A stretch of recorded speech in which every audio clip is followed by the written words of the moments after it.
Shabbat Shalom from Temple Concord. This week our Torah portion brings us to the fifth and final book of Torah, Deuteronomy. And in Deuteronomy we hear the retelling of our story. And in that whole retelling there's something very important that we learn about stories. We Jews are a people who are storytellers. We like to share our stories, we like to hear the stories of others, and we like to learn from those stories. Here at Temple Concord we're really lucky that we have a professional storyteller in Jim Brule, who does this all the time and has become nationally recognized for his abilities. But if you start reading through Deuteronomy as the story of our people and the retelling of the story, you'll find something fascinating.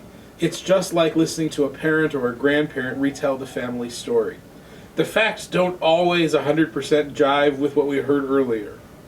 And occasionally this gets expanded or that gets shrunk, or the details change a little bit. But the gist of the story, the guts of the story, stays the same. And in the telling, we hear how our people has matured and grown, how we went from one or two people to an extended family to a whole people, and how that movement grew and changed, and we changed along with it. And in our own family stories, it's the same thing. We hear of our grandparents or our great-grandparents' journeys from single solitary individuals to creating a family.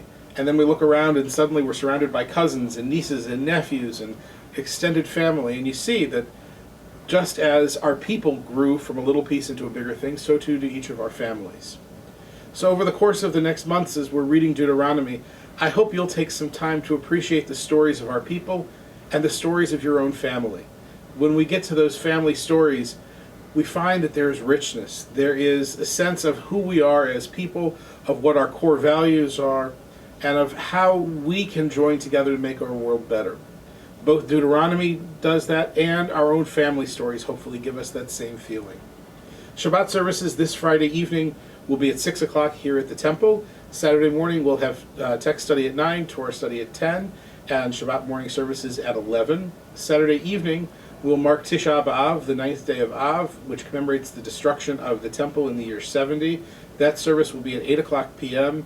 here in the chapel. It's a candlelight service held in the round, and is a wonderful evening service. It's sad for sure, but there's also hope that comes out of it, and there's beauty. There is beauty in the candlelight and the glow and the memory of that day. And so I hope you can join us that evening for Tisha B'Av services. Next Friday evening, we will join together at Mill Run Park as our Shabbat in the Park series continues. Services there will be at 6 o'clock. We'll enjoy a picnic with burgers and hot dogs. I hope you can join us. For now, though, I wish you a Shabbat of storytelling, of sharing the stories of your family and of our people with each other. Shabbat Shalom for now. Look forward to seeing you at the temple.